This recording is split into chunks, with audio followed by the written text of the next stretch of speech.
ہمارا یہ جو دل ہے روزانہ 1,00,000 دفعہ دھڑکتا ہے. 1,00,000 دفعہ ہر انسان کا دل دھڑکتا ہے، اور 1,00,000 دفعہ دھڑکنے سے 10,000 لیٹر خون ہماری شریانوں میں ٹریول کرتا ہے روزانہ. اور ہماری شریانیں جو ہیں، وینز جو ہیں، ان کو اگر جوڑا جائے تو 1,00,000 کلومیٹر بنتی ہیں. 2.5 چکر پوری زمین کے بن جائیں ہر انسان کی شریانیں اگر جوڑی جائیں. ان ساری شریانوں میں جو خون ٹریول کرتا ہے دل کے ذریعے، کیا یہ خود بخود ہو رہا ہے؟ پھر اس کے بعد اس چیز کے اوپر غور کریں کہ ہمارے جو گردے ہیں روزانہ 25 دفعہ ڈائلیسس کرتے ہیں. ایک ڈائلیسس کی قیمت مارکیٹ میں تقریباً 3,500-4,000 روپے ہے. 4,000 کو آپ 25 سے ضرب دیں، 1,00,000 روپے کا کام ہمارے گردے مفت روزانہ کر رہے ہیں بغیر کسی تکلیف کے. ڈائلیسس کروانے کے لیے تو ٹائم دینا پڑتا ہے، تکلیف کاٹنی پڑتی ہے. یہ ہمارے گردے خود بخود چل رہے ہیں. کیا زمین و آسمان کی ساری مخلوقات مل کے جس بندے کے گردے فیل ہو جائیں وہ گردے چلا سکتی ہیں دوبارہ؟ یا دل فیل ہو جائے تو دل چلا سکتی ہے؟ یہ کوششیں ہوتی ہیں، بیٹری لگاتے ہیں، لیکن وہ کہتے ہیں کہ دل چل رہا ہے لیکن جان ختم ہو چکی ہے. اس طرح دل چلنے سے جان نہیں آ سکتی بیچ میں. پھر ہمارے پھیپڑے روزانہ 23,000 دفعہ سانس اندر کھینچتے ہیں، 23,000 دفعہ سانس باہر نکالتے ہیں. اور جو سانس اندر کھینچتے ہیں، آکسیجن جو ابزارب کرتے ہیں، یہ آکسیجن پورے جسم کے ہر خلیے تک پہنچتی ہے. اور ہمارے جسم میں خلیوں کی تعداد کوئی ہزاروں میں لاکھوں میں نہیں ہے. ایک انسان کے جسم میں 100 ٹریلین خلیے موجود ہیں.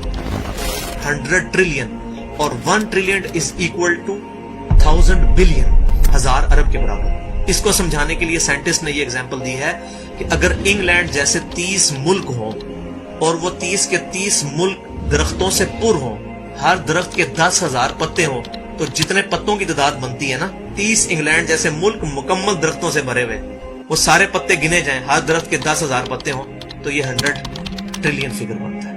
اتنے خلیوں تک آکسیجن روزانہ پہنچتی ہے، جسم کے اندر خلیے موجود ہیں. اور ہر خلیہ ایک پرفیکٹ فیکٹری ہے، پاور جنریشن پلانٹ اس کے اندر لگا ہوا ہے، وہ اپنی خوراک تیار کرتا ہے. ہر خلیہ اس تک آکسیجن پہنچتی ہے، خون کا نظام پہنچتا ہے. یہ سارے کا سارا کمپلیکس سسٹم کیا خود بخود ہو رہا ہے؟ زمین و آسمان کی ساری مخلوقات مل کے یہ کام نہیں کر سکتی، جس کے بارے میں ہمیں وہم ہو گیا شاید یہ خود بخود ہو رہا ہے. پھر اپنی آنکھوں کے اوپر غور کریں. ہماری آنکھیں روزانہ 12,000 دفعہ چپکتی ہیں. ایسے 12,000 دفعہ اگر ہم اپنے یہ ہاتھ کو الٹا کر کے ایک دوسرے پہ یوں رگڑیں نا، تو میرا خیال ہماری کھال اتر جائے. اس سے زیادہ نازک چیز ہماری آنکھ ہے، لیکن اس آنکھ کے درمیان ایسا لیکوڈ موجود ہے کہ جو اس آنکھ کو گھسنے نہیں دیتا اور تکلیف نہیں ہوتی. وہ لیکوڈ تھوڑا سا زیادہ ہو جائے تو خام خواہ ہمارے آنسو بہنے شروع ہو جائیں. جیسے ہمارے گلے میں بھی تھوک موجود ہے، یہ تھوڑا سا زیادہ ہو جائے تو رال ٹپکنی شروع ہو جاتی ہے. کئی لوگوں کو آپ دیکھتے ہیں بیماری ہوتی ہے، ایک زیادہ مقدار میں ہو جائے تو رال ٹپک جائے، کم ہو جائے تو ہم بول نہ سکیں، ہمارا گلا خشک ہو جائے. یہ اتنا کمپلیکس نظام خود بخود ہو رہا ہے. اگر ہم روزانہ 12,000 دفعہ ایسے کریں نا آنکھیں خود سے تو تھک جائے.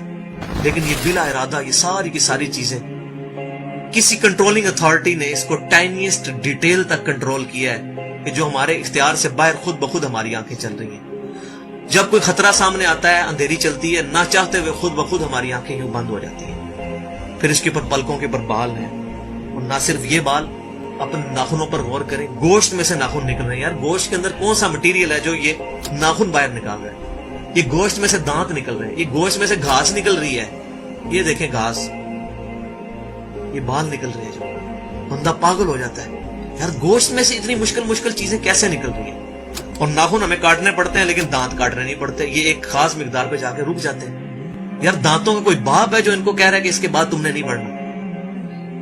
سر کے بال بڑھتے ہیں لیکن یہ ہمارے یہ والے بال نہیں بڑھتے، ابرو کے بال نہیں بڑھتے. اس کو کون کنٹرول کر رہا ہے؟ یہ ساری کی ساری چیزیں کیا خود بخود ہو رہی ہیں؟ جو چیزیں بھائیوں کرنے سے نہیں ہو سکتی، انسان اپنی چیزیں خود کنٹرول نہیں کر سکتا، تو خود بخود وہ کیسے ہو رہی ہے؟ اس سے بڑی تو بیوقوفی اور کوئی چیز نہیں. پھر سب سے مشکل جو انسٹرومنٹ ہمارے دماغ جو ہے، ہمارے دماغ کے اندر 10 ارب خلیے ہیں، اور جو دماغ کے اندر جو ہمارے کنیکشنز ہیں وہ 100 ٹریلین ہیں، equivalent to the quantity of cells in human body. جو میں نے بتایا تھا انگلینڈ جیسے 30 ملک ہوں، وہ والی ایگزامپل دی، وہ سیم اتنے کنیکشنز دماغ کے اندر ہیں. ہمارے دماغ کے اندر 1 منٹ کے اندر 10 لاکھ چین ریئیکشنز ہوتے ہیں جن کی وجہ سے دماغ کام کرتا ہے. ایک کنیکشن بھی ان 100